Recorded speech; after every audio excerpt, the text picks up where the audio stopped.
In this video, I will show you how to create drop cap in Microsoft Word.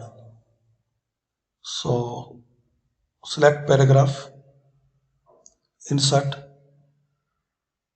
and here find out drop cap.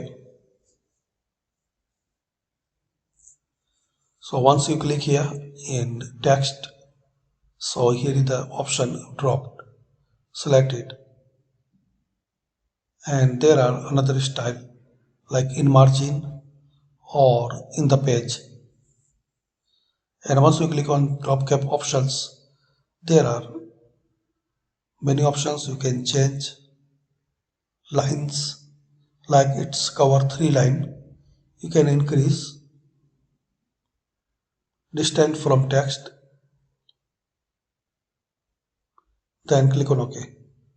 So now it's have the 7 lines. Select all and the same, make the drop.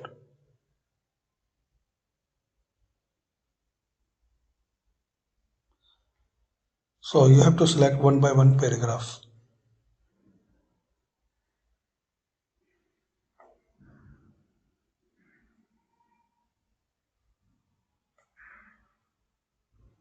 Like this. So thanks for watching.